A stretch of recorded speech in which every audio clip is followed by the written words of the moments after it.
إن الحمد لله نحمده ونستعينه ونستغفره ونؤمن به ونتوكل عليه ونعوذ بالله من شرور أنفسنا ومن سيئات أعمالنا من يهده الله فلا مضل له ومن يضلله فلا هادي له وأشهد أن لا إله إلا الله وحده لا شريك له وأشهد أن محمدا عبده ورسوله أما بعد فإن خير الحديث كتاب الله وخير الهدى هدى محمد صلى الله عليه وسلم وخير الملل ملة إبراهيم عليه الصلاة والسلام وأفضل القتل موت الشهداء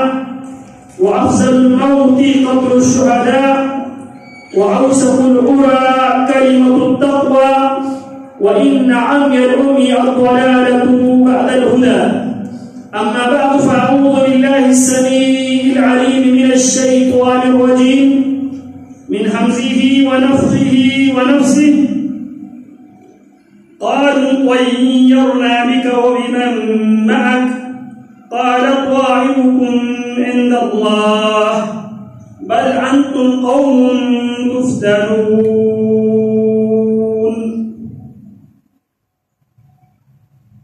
بدشگونی کا عقیدہ یا بدشگونی کی جو بیماری ہے بہت پرانی بیماری ہے اور بہت پرانا عقیدہ ہے. اس بیماری میں بہت سے پڑھے لکھے افراد اس بیماری میں مبتلا ہے. عموماً وہ لوگ اس بیماری میں مبتلا نظر آتے ہیں جو اقتدار اور کرسیوں پہ برجمان ہوتے ہیں. وہ ہمیشہ اسی بیماری میں توہم پرستی کی بیماری میں بدشگونی کی بیماری میں بظاہر وہ ہماری اوپر حکمرانی کرتے ہوئے ہمیں دکھائی دیتا ہے, اندر سے وہ توہم پرستی کے غلام ذہنی مریض ہوتے ہیں. اور یہ جو بیماری ہے یہ بہت پرانی بیماری ہے. سیدنا صالح علی نبینا علیہ وعلی نبینا الصلاۃ والسلام جب قوم سمود کی طرف نبی اور رسول بن کر آئے تو قوم سمود کی ایلیٹ کلاس میں بڑے ہوئے لوگوں نے سیدنا نوح علیہ سیدنا صالح علیہ السلام کی دعوت کو رد کرتے ہوئے, سیدنا صالح کی دعوت کو ٹھکراتے ہوئے وہ جناب صالح علیہ السلام سے کہنے لگے قالوا طيرنا بك وبمن معك. صالح جو آزمائشیں ہم پر آئی ہیں, جو مصیبتیں ہم پر آئی ہیں, حالانکہ رب العالمین کی طرف سے جو بھی آزمائش آتی ہے وہ بظاہر آزمائش ہوتی ہے اور در حقیقت وہ رحمت ہوتی ہے. وَلَنُذِيقَنَّهُم مِّنَ الْعَذَابِ الْأَدْنَىٰ دُونَ الْعَذَابِ الْأَكْبَرِ لَعَلَّهُمْ يَرْجِعُونَ. ہم بڑے عذاب سے پہلے چھوٹے چھوٹے عذابوں میں اس لیے مبتلا کرتے ہیں تاکہ ان آزمائشوں کو دیکھ کر ان آزمائشوں میں مبتلا ہونے کے بعد لوگ واپس اصلیت پر آ جائیں. اصلیت اللہ کی توحید ہے, جس توحید پر اللہ رب العالمین نے تمام انسانوں کو پیدا کیا ہے. امام ابن القیم رحمہ اللہ اپنی مشہور کتاب اعلام الموقعین عن رب العالمین اس کتاب کے مقدمہ لکھتے ہیں جب اس جملے کو لکھتے ہیں وَأَشْهَدُ أَن لَّا إِلَٰهَ إِلَّا اللَّهُ وَحْدَهُ لَا شَرِيكَ لَهُ. اسی جملے کی تفسیر, اسی جملے کی تفصیل بتاتے ہوئے فرماتے ہیں کلمۃ قامت بها السماوات والارض وفطر اللہ علیہا جمیع المخلوقات. فرماتے ہیں ایک ایسا کلمہ ہے اشہد ان لا الہ الا اللہ وحدہ لا شریک لہ. کلمۃ ایک ایسا کلمہ ہے قامت بها السماوات والارض، زمین بھی اسی کلمے کی بنیاد پر قائم ہے، آسمان بھی اسی کلمے کی بنیاد پر قائم ہے. وفطر اللہ علیہا جمیع المخلوقات، اور اللہ رب العالمین نے تمام مخلوقات کی فطرت، اللہ رب العالمین نے عقیدہ توحید پر اللہ نے ان کی فطرت رکھی ہے. قرآن مجید فرقان حمید سورہ نمل کے اندر اللہ رب العالمین مخلوقات میں سے دو مخلوقوں کا خصوصی تذکرہ کیا ہے. ایک جو بہت ہی چھوٹی مخلوق ہے، سیدنا سلیمان ابن داؤد علیہ السلام کے متعلق اللہ فرماتے ہیں وَحُشِرَ لِسُلَيْمَانَ جُنُودُهُ مِنَ الْجِنِّ وَالْإِنسِ وَالطَّيْرِ فَهُمْ يُوزَعُونَ حَتَّى إِذَا عَتَوْا عَلَى وَادِ النَّمْلَةِ قَالَتْ نَمْلَةٌ يَا أَيُّهَا النَّمْلُ ادْخُلُوا مَسَاكِنَكُمْ حَتَّى إِذَا عَتَوْا عَلَى وَادِ النَّمْلِ قَالَتْ نَمْلَةٌ يَا أَيُّهَا النَّمْلُ ادْخُلُوا مَسَاكِنَكُمْ لَا يَحْطِمَنَّكُمْ سُلَيْمَانُ وَجُنُودُهُ وَهُمْ لَا يَشْعُرُونَ فَتَبَسَّمَ ضَاحِكًا مِنْ قَوْلِهَا قال رب أوزعني أن أشكر نعمتك التي أنعمت علي وعلى والدي وأن أعمل صالحا ترضاه وأدخلني برحمتك في عبادك الصالحين. سلیمان علیہ السلام اپنی افواج کو لے کر، اپنے لشکر کو لے کر چونٹیوں کی وادی میں پہنچے. ایک چونٹی چھوٹی سی مخلوق ہے، اس کا عقیدہ دیکھ لے. وہ چونٹی کیا کہتی ہے؟ یا ایھا النمل ادخلوا مساکنکم. چونٹیوں اپنے اپنے بلوں میں گھس جاؤ. لا یحطمنکم سلیمان وجنودہ، کہیں سلیمان اور اس کے لشکر تمہیں کچل نہ دے. وہم لا یشعرون، جبکہ سلیمان علیہ السلام جان بوجھ کر وہ یہ کام نہیں کرے گا، وہ اللہ کا پیغمبر ہے. وَهُمْ لَا يَشْعُرُونَ، چونٹی کا عقیدہ یہ ہے سلیمان علیہ السلام جس کو اللہ رب العالمین نے ایسی سلطنت، ایسی حکومت، ایسی بادشاہت عطا کی جو جناب سلیمان علیہ السلام سے پہلے نہ کسی کو دی گئی تھی، نہ جناب سلیمان علیہ السلام کے بعد کسی کو دیا جا سکتا. رسول اللہ صلی اللہ علیہ وسلم ایک دفعہ ایک جن پکڑ لیتے ہیں اور آپ اس بات کا ارادہ اور عزم کر لیتے ہیں کہ اس جن کو مسجد نبوی کے ستون کے ساتھ باندھ کر رکھ دو، صبح مدینے کے بچے اس کو دیکھ لے. آپ فرماتے ہیں مجھے جناب سلیمان علیہ السلام کی وہ دعا یاد آئی. جناب سلیمان نے اللہ سے دعا کی تھی ربی ہب لی ملکا، اللہ مجھے ایسی سلطنت، ایسی حکومت، ایسی بادشاہت عطا فرما دے جو میرے بعد کسی اور کے لیے لائق نہ ہو. رسول اللہ کو جب یہ دعا یاد آتی ہے پیارے پیغمبر نے اس دن کو چھوڑ دیتے ہیں. تو اللہ فرماتے ہیں وَحُشِرَ لِسُلَيْمَانَ جُنُودُهُ مِنَ الْجِنِّ وَالْإِنسِ فَهُمْ يُوزَعُونَ. جناب سلیمان علیہ السلام کے لیے جمع کیا گیا ان کا لشکر جنوں پر مشتمل، اور یہ جو جن ہیں یہ جن جناب سلیمان علیہ السلام کی در حقیقت بحریہ ہی ہے. وَمِنَ الشَّيَاطِينِ مَن يَغُوصُونَ لَهُ، شیاطین جنوں میں سے کچھ ایسے جن تھے جو دریا میں غوطہ لگا کر جناب سلیمان کے لیے سمندر سے ہیرے اور جواہرات نکال کے لایا کرتے تھے.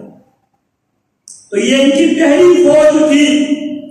اور ایک ان کی جو فضائی وہ طیر، ایک لیکن ان کی جو فضائی فوج، ان کی جو فضائیہ وہ پرندوں پر مشتمل تھے، اور انسان جو ان کی پہلی فوج میں ان کی انسان شامل تھے. وَحُشِرَ لِسُلَيْمَانَ جُنُودَهُ مِنَ الْجِنِّ وَالْإِنسِ وَالطَّيْرِ فَهُمْ يُوزَعُونَ حَتَّى إِذَا أَتَوْا عَلَى وَادِ النَّمْلِ، بحریہ کو لے کر، فضائیہ کو لے کر، بری افواج کو لے کر جب چونٹیوں کی وادی میں پہنچتے ہیں، قَالَتْ نَمْلَةٌ يَا أَيُّهَا النَّمْلُ ادْخُلُوا مَسَاكِنَكُمْ. ایک چونٹی کا عقیدہ کیا ہے؟ عالم الغیب، غیب دان. غیب کا علم صرف اور صرف کس کے پاس ہے؟ اللہ کے پاس ہے. یا ایھا النمل ادخلوا مساکنکم لا یحطمنکم سلیمان وجنودہ وهم لا یشعرون. اپنے اپنے بلوں میں گھس جاؤ، کہیں سلیمان اور اس کے لشکر تمہیں پیروں تلے روند نہ ڈالے، اور وہ جان بوجھ کر یہ کام نہیں کریں گے. وهم لا یشعرون، وہ لاشعوری میں یہ کام کریں گے. سیدنا سلیمان علیہ السلام فرماتے ہیں ایھا الناس علمنا منطق الطیر واوتینا من کل شیء ان ھذا لهو الفضل المبین. لوگوں، اللہ رب العالمین نے پرندوں کی بولی بھی ہمیں سکھلا دیا ہے، اور اللہ رب العالمین نے ہماری ضرورت کی ہر چیز ہمیں دی ہے. اس کے باوجود چونٹی کا عقیدہ کیا ہے؟ اس کی فطرت میں بھی عالم الغیب والشہادہ کون ہے؟ اللہ رب العالمین. فتبسم ضاحكا من قولها. سیدنا سلیمان بن داؤد چونٹی کی بات سن کر ہنس پڑتے ہیں، اور پھر فرماتے رب اوزعنی ان اشکر نعمتک التي انعمت علی وعلی والدی. فرمانے لگے اللہ مجھے اس نعمت کی شکر ادا کرنے کی توفیق عطا فرمائے جو نعمت آپ نے مجھ پر، میرے والدین پر جو نعمت کی ہے. وَأَنْ أَعْمَلَ صَالِحًا تَرْضَاهُ، اللہ مجھے اعمال صالحہ کرنے کی توفیق عطا.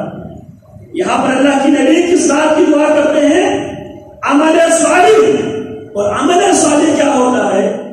عمل صالح وہ عمل ہوتا ہے جس عمل کو کرنے کا اللہ حکم، کرنے کا بھی اللہ حکم دے، طریقہ بھی اللہ بتا دے، اوقات بھی اللہ معین کر دے، رسول کی زبانی. اسی لیے سیدنا ابراہیم و اسماعیل بھی دعا کرتے ہیں وَعَلِنَا مَنَاسِكَنَا، اللہ ہمیں ہماری عبادت کے طریقہ کار ہمیں دکھلا دے، سمجھا دے. نبی بھی اپنی مرضی سے کچھ نہیں کیا کرتے تھے، نبی بھی وحی الہی ہی کی پیروی کیا کرتے تھے. تو یہاں پہ جناب سلیمان وَأَنْ أَعْمَلَ صَالِحًا تَرْضَاهُ وَأَدْخِلْنِي بِرَحْمَتِكَ فِي عِبَادِكَ الصَّالِحِينَ. اللہ مجھے تیرے نیک بندوں میں اللہ مجھے شامل کر. پھر اس کے بعد اللہ رب العالمین نے ایک اور مخلوق جو انسان کی پہنچ سے عموماً وہ مخلوق دور ہوتی ہے، جسے پرندہ کہا جاتا ہے، جو انسان سے دور ہوا. وَتَفَقَّدَ الطَّيْرَ فَقَالَ مَا لِي لَا أَرَى الْهُدْهُدَ. مجھے کیا ہوا؟ میں ہدہد کو نہیں دیکھ پاتا. لَأُعَذِّبَنَّهُ عَذَابًا شَدِيدًا أَوْ لَأَذْبَحَنَّهُ أَوْ لَيَأْتِيَنِّي بِسُلْطَانٍ مُبِينٍ. فرمانے لگے یا میں اسے سخت سے سخت سزا دوں گا، یا میں اسے ذبح کر دوں گا، یا وہ میرے پاس کوئی معقول عذر پیش کرے. فَمَكَثَ غَيْرَ بَعِيدٍ، وہ بھی کچھ دیر بعد حدود آیا، اور اس کا بھی عقیدہ کیا ہے؟ فَقَالَ أَحَطْتُ مَا لَمْ تُحِطْ بِهِ وَجِئْتُكَ بِسَبَإٍ بِنَبَإٍ يَقِينٍ. خود کچھ دیر بعد واپس آتا ہے، اور رپورٹ کیا دیتا ہے؟ میں آپ کے پاس قوم سبا سے یقینی خبر لے کر آیا. اب وہ یقینی خبر کیا ہے؟ انی وجدت امرأة تملکہ. یہاں ہدہد دو باتوں پر حیران کا اظہار کرتا ہے، تعجب کا اظہار کرتا ہے. پہلی بات، انی وجدت امرأة تملکہم، میں نے ایک عورت کو، کی حکمرانی کو ہدہد بھی تعجب کی نگاہ سے دیکھتا ہے، عورت کی حکمرانی کو ہدہد بھی تعجب کی نگاہ سے دیکھتا ہے۔ انی وجدت امرأة تملکہم، میں نے اس قوم کی بادشاہ کی عورت کو بادشاہ میں نے دیکھا۔ اور دوسری بات وجدتها وقومها يسجدون للشمس من دون اللہ، میں نے اس عورت کو اور اس کے قوم کے افراد کو اس حالت میں نے پایا یسجدون للشمس من دون اللہ، وہ اللہ کو چھوڑ کر سورج کو وہ لوگ سجدہ کر رہے ہیں۔ بعد میں یہ کر رہا تھا، اللہ رب العالمین نے تمام مخلوق کی جو فطرت ہے وہ فطرت اللہ رب العالمین نے عقیدہ توحید پر رکھی ہے۔ اس کے لیے دلیل میں نے یہ پیش کی، اللہ کی مخلوقات میں سے ایک سب سے چھوٹی مخلوق جسے ہم چونٹی کہتے ہیں، ایک وہ مخلوق جسے ہم پرندہ سے تعبیر کرتے ہیں، وہ دونوں مخلوق اللہ کی توحید ان کی فطرت میں رچی بسی تھی۔ اور اللہ فرماتے ہیں جو کچھ انسانوں اور جنوں کے علاوہ جو کچھ اب تک تباہ ہو چکے ہیں، برباد ہو چکے ہیں، ختم ہو چکے ہیں، سبح للہ ما فی السماوات، اللہ ہی کی تسبیح، اللہ ہی کی پاکی بیان کیا کرتے تھے جو کچھ آسمانوں میں اور جو کچھ زمین میں تھے۔ یسبح للہ ما فی السماوات وما فی الارض، اور اللہ کی تسبیح بیان کرتے ہیں جو زمین میں اور آسمانوں میں ہے۔ یسبح للہ ما فی السماوات وما فی الارض، اور زمین اور آسمانوں میں ابھی جن چیزوں نے آنی ہے وہ بھی اللہ ہی کی تسبیح بیان کرتے ہیں۔ اللہ فرماتے ہیں ہر ایک اللہ کی تسبیح، ہر مخلوق اللہ کی تسبیح بیان کرتی ہے، وَلَكِنْ لَا تَفْقَهُونَ تَسْبِيحَهُمْ، لیکن تم ان کی تسبیح کو تم سمجھ نہیں سکتے۔ تو بات میں یہ کر رہا تھا، سیدنا صالح علیہ السلام نے جب قوم کے اندر بگاڑ دیکھا عقیدے میں، عقیدہ توحید کی طرف، اس فطرت کی طرف جس فطرت پہ اللہ رب العالمین نے تمام انسانوں کو پیدا کیا ہے، اس فطرت کی طرف جب دعوت دینے لگے اور اس دعوت پر رد عمل یہ دیتے ہیں، قالوا طیرنا بک وبمن معک، اے صالح ہم تجھ سے اور تیرے ساتھ دینے والوں سے ہم نحوست بدشگونی لیتے ہیں۔ قال طائركم عند اللہ، جناب صالح علیہ السلام عقیدے کی اس خرابی میں پڑے ہوئے لوگوں سے کہتے ہیں طائركم عند اللہ، تمہاری شگون اللہ رب العالمین کے پاس ہے، بل انتم قوم تفتنون، بلکہ تم ایسے لوگ ہیں تمہیں آزمایا جا رہا ہے، کیونکہ اللہ رب العالمین نے انسانوں کو پیدا ہی آزمائش کے لیے۔ تبارک الذی بیدہ الملک وهو على كل شيء قدیر الذی خلق الموت والحیاة لیبلوکم ایکم احسن عملا، اللہ نے زندگی اور موت کو اس لیے وجود دیا ہے تاکہ تمہیں آزمانے کے لیے۔ جناب صالح بھی اسی بات کی طرف توجہ دلاتے ہیں، بل انتم قوم تفتنون، بلکہ تم ایسے لوگ ہیں جنہیں آزمایا جا رہا ہے، اور یہ آزمائش اس لیے آتی ہے تاکہ تم اصلیت پر اس فطرت کی طرف واپس آ جائے جس فطرت پہ اللہ نے تمام مخلوق کو پیدا کیا۔ اسی طرح سیدنا سورہ یاسین کے اندر اللہ رب العالمین نے 3 پیغمبروں کا تذکرہ کیا۔ وہ 3 پیغمبر جب قوم کی طرف دعوت توحید لے کر آئے، قوم کے لوگوں نے کیا کہا؟ قالوا انا تطیرنا بکم لئن لم تنتهوا لنرجمنکم وليمسنکم منا عذاب علیم۔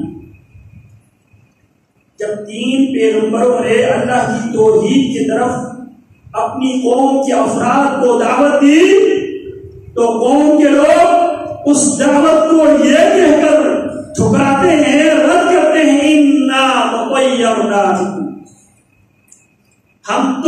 بدشگونی رہتے ہیں، تمہاری نحوست کی وجہ سے ہم پر آزمائشیں آتی ہیں، ہم پر مصیبتیں آتی ہیں۔ لئن لم تنتہوا، اگر تم ان باتوں سے واپس نہیں آؤ گے، اگر باز نہیں آؤ گے، لنرجمنکم، ہم پتھر مار مار کر سنگسار کر کے تمہیں قتل کر دیں گے، او لیمسنکم منا عذاب علیم، یا تمہیں ہماری طرف سے دردناک سزا کا سامنا کرنا پڑے۔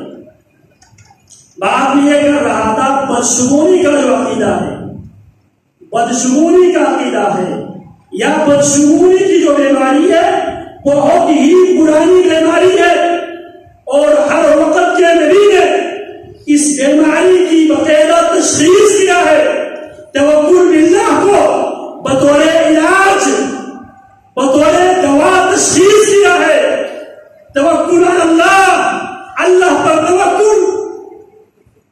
اور اسی طرح آل فرعون، وہ بھی اسی بیماری میں، فرعون اور اس کی قوم بھی اسی بیماری میں مبتلا تھی۔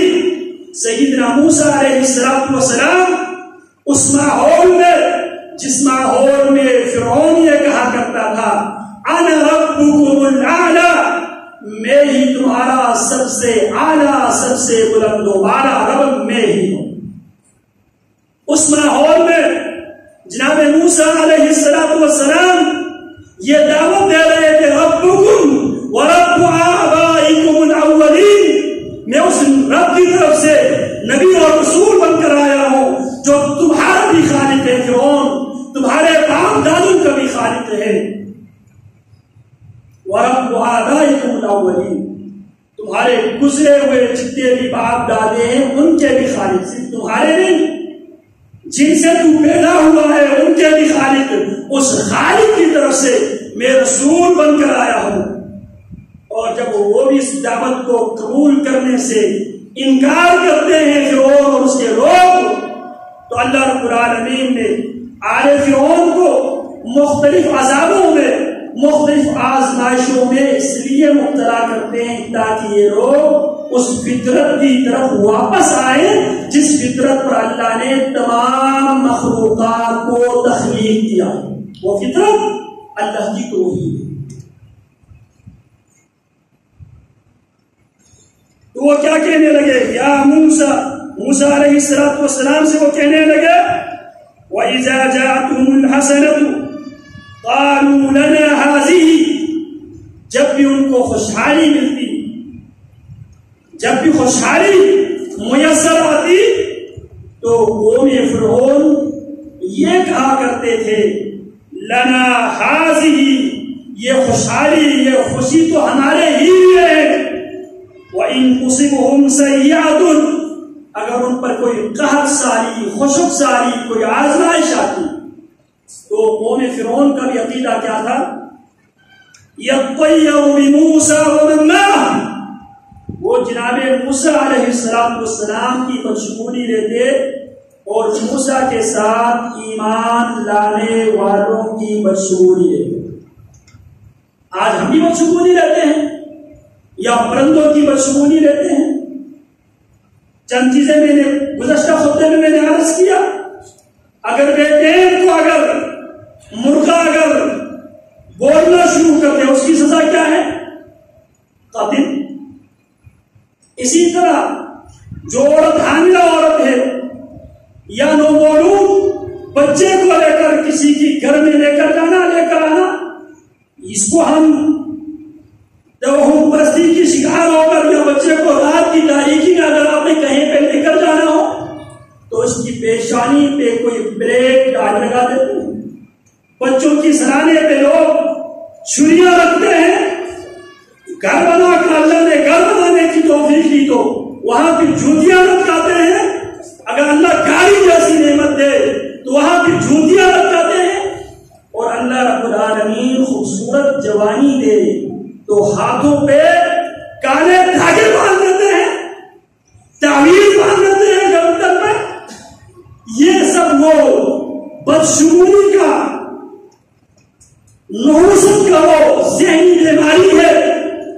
بیماری سے آزادی دلانے کے لیے محمد الرسول اللہ ہے. محمد الرسول اللہ اس بیماری کے علاج کے لیے آئے تھے, معالج بن کے آئے تھے. اسی لیے میرے نبی علیہ السلام نے سیدنا علی رضی اللہ تعالی عنہ کو روانہ کرتے ہیں, اور سیدنا علی رضی اللہ تعالی عنہ اپنے ایام خلافت میں ابو الحیات الاسدی کو اسی مشن پر روانہ کرتے ہیں. میرے نبی نے جناب علی کو روانہ کیا اس مشن پہ. علی جہاں بھی کوئی قبر زمین سے اونچی ہو اسے زمین کے برابر کر, تاکہ لوگ وقت کے گزرنے کے ساتھ قبر پرستی میں مبتلا نہ ہو جائے. علی جہاں کوئی تصویر نظر آئے, ضرور کسی چیز کی تصویر نظر آئے, اللہ ومسا, علی اس کو ختم کر دے, مٹا دے.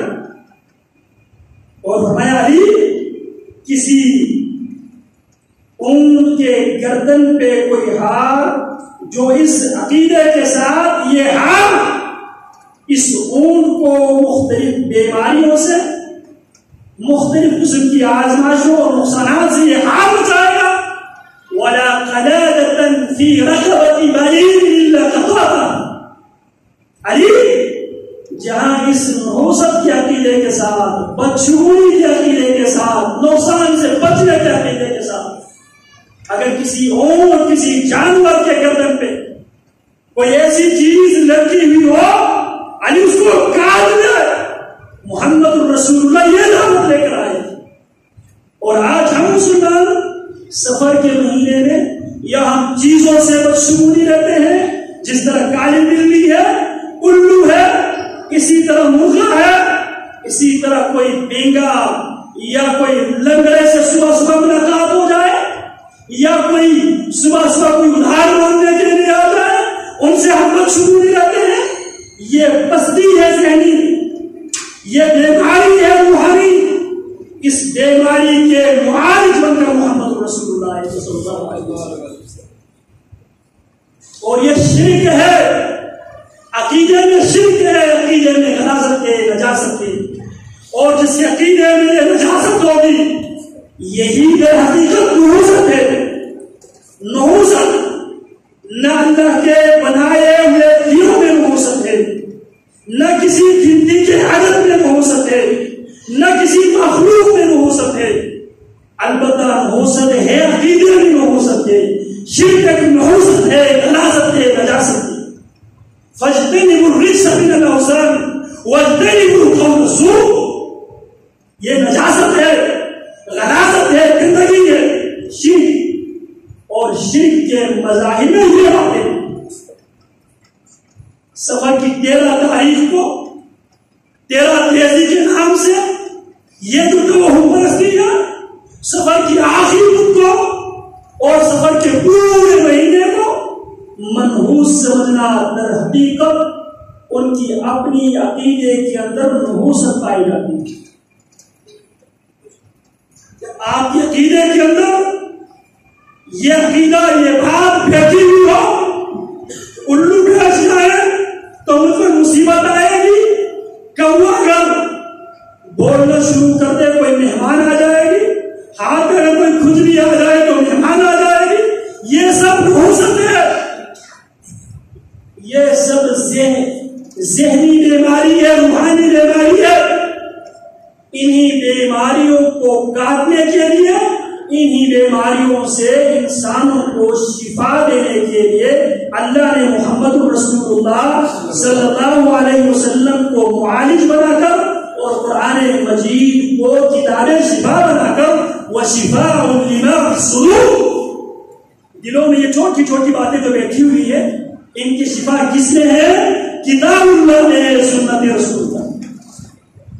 اور حضرات صحابہ کرام رضوان اللہ علیہم اجمعین ان باتوں کو کھول کھول کر بیان کیا کرتے تھے. سیدنا علی رضی اللہ عنہ اپنے ایام خلافت میں ابو الحیاج الاسدی کو اسی مشن پہ روانہ کرتے تھے, جس کا تھوڑی دیر پہلے میں تذکرہ کرایا.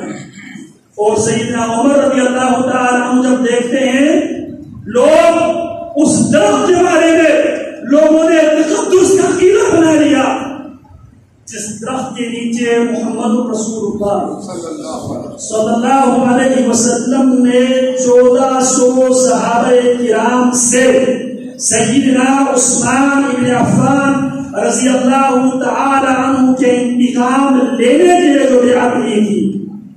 لقد رضی اللہ عن المؤمنین اذ یبایعونک تحت الشجرہ فعلم ما فی قلوبہم وعتابہم. اس درخت کے متعلق جب لوگوں نے عقیدہ بنا لیا, امیر عمر نے اس درخت کو کاٹ کے رکھ دیا. اور امیر عمر رضی اللہ تعالی عنہ جب دیکھتے ہیں لوگ اس پتھر کے متعلق جو پتھر اللہ رب العالمین نے آسمانوں سے جنت سے نازل کیا, رسول اللہ فرماتے ہیں وہ پتھر جس وقت آسمانوں سے اللہ نے اتارا اس وقت وہ دودھ سے زیادہ سفید ہوا کرتا تھا. سودت ذنوب بنی آدم, بنی آدم کے گناہوں نے اس پتھر کو سیاہ کر دیا جسے ہم حجر اسود کہا کرتے. آج بہت سے لوگ یہ پتھر کی انگوٹھیاں پہنتے ہیں. ایک جب پتھر کی انگوٹھی کو آپ ایک زیب و زینت کے طور پر پہننا, اس میں کوئی حرج نہیں.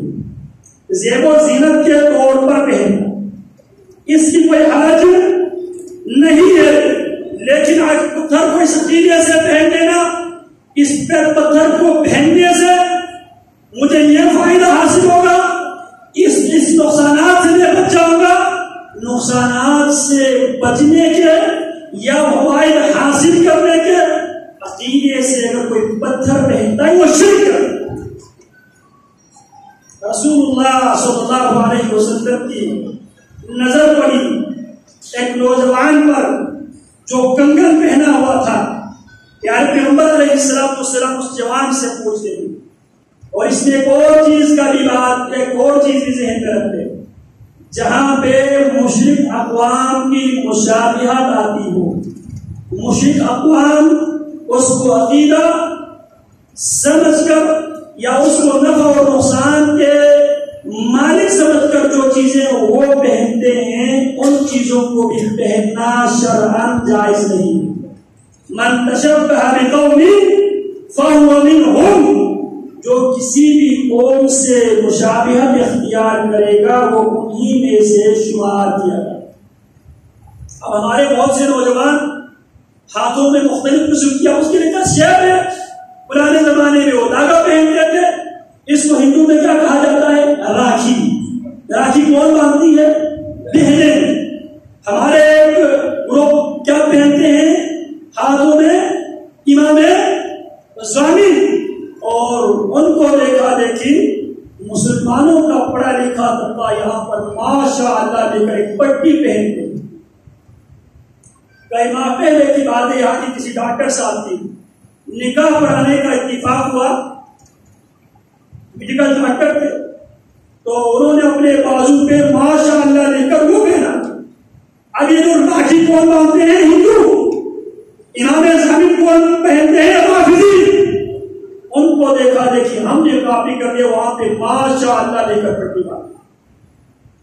بھئی یہ ماشاء اللہ یہ عقیدہ ہے, منہج ہے, یہ تیرے دل و دماغ میں ہونا چاہیے. ماشاء اللہ کیا مطلب ہے؟ وہی ہوگا جو میرا رب چاہے گا. نہ دھاگا کچھ کر سکے گا, نہ چوٹی کچھ کر سکے گی, نہ الو کچھ کر سکتا ہے, نہ کالی بلی کچھ کر سکتی ہے, نہ دلوں میں ہو سکتے, نہ گندی میں ہو سکتے, نہ کسی مخلوق میں. ماشاء اللہ جو میرا رب چاہے گا وہ ہر حال میں ہوگا. ماشاء اللہ کیا عقیدہ ہے, انشاءاللہ کیا عقیدہ ہے, سبحان اللہ کیا عقیدہ ہے. ہم نے اس کو کیا سمجھا؟ تو جہاں پہ کسی مشرک اقوام کی مشابہت آتی ہو اس سے بھی بچنا جائے. اب پرانے زمانوں میں لوگ داغا پہنتے تھے, آج چائنیز نے اس کو مختلف شکلیں دے کر اس کو فیشن کے طور پر نوجوان زنجیروں کی صورت میں مختلف چیزوں کی صورت میں پہنتے ہیں. بنیاد ان کی ہے لہذا اس سے بھی بچنا بحیثیت مسلمان ضروری ہے۔ بعد میں یہ کر رہا تھا، رسول اللہ کی نظر پڑی ایک جوان پر جس نے کڑا پہنا ہوا تھا۔ آج بہت سے سنی مسلمان رافضیوں کو دیکھا دیکھی وہ بھی کڑا بھی پہنتے ہیں، کوئی کالی چیز بھی پہنتے ہیں۔ یہ عقیدہ کا مسئلہ ہے، یہ نظریہ کا مسئلہ ہے۔ عقیدہ میں کسی قسم کی کوئی کوتاہی قبول نہیں کی جائے گی، یاد رکھو۔ عقیدے کے پیپر میں 100/100 نمبر لینا ضروری ہے۔ عقیدے کے نمبر میں 99% نمبر بھی لیا جائے تب بھی ناکام۔ عقیدہ واحد پیپر ہے، اس میں کسی قسم کی کوئی خرابی نہیں ہونی چاہیے۔ تو رسول اللہ کی نظر کس پر پڑی؟ نوجوان پر۔ نوجوان نے کیا کیا؟ وہ کڑا پہنا ہوا تھا۔ رسول اللہ صلی اللہ علیہ وسلم اس سے پوچھ لیتے ہیں، سوال کرتے ہیں، یہ کیوں پہن رکھا ہے؟ کہنے لگا من الواحدہ، اللہ کے ابھی کمزوری سے بچنے کے لیے میں نے اس لیے پہنا۔ آپ نے فرمایا انزعھا، اسے اتار کے پھینک دو۔ لا تزیدک الا وہنا، یہ تمہاری کمزوری میں ہی اضافہ کرے گا، اور اگر اس حالت میں تم مر جائے، یہ تمہارے جسم پر ہو، سن لو، فیشن کے نتارو۔ رسول اللہ کیا فرماتے ہیں؟ اگر تم اس حال میں تم پر موت آ جائے، یہ تیرے جسم پر ہو، ما افلح ابدا، تو کسی بھی قیمت پہ کسی بھی صورت میں تو کامیاب نہیں ہو۔ اسی طرح بہت سے مسلمان فیروزہ پہنتے ہیں۔ پتہ ہے فیروزہ کیوں ہے؟ یہ بھی انتہائی گہری سازش ہے۔ سیدنا عمر رضی اللہ تعالی عنہ کے قاتل کو فیروز کہا جاتا ہے۔ مجوسی اس کو آنر دینے کے لیے، اس کو عزت دینے کے لیے مجوسیوں نے اس کے نام پہ ایک نگیرہ لانچ کیا پتھر کا، جس کو فیروزہ کہا جاتا ہے، تاکہ اس کا نام زندہ رہے اور برے بارے سنی مسلمان اس کو پہن لیں۔ انا للہ و انا الیہ راجعون۔ پتھروں پہ بھی کسی قسم کی کوئی اختیار نہیں ہے۔ بات میں یہ کر رہا تھا، امیر عمر رضی اللہ تعالی عنہ، حضرات صحابہ کرام جن باتوں کو ہم چھوٹی سمجھتے ہیں ان کو بڑی سمجھا کرتے تھے۔ امیر عمر رضی اللہ تعالی عنہ اس پتھر سے جس پتھر کو آسمانوں سے رب العالمین نے جنتوں سے نازل کیا، اور اس پتھر کا استلام کرنا رسول اللہ کی سنت ہے۔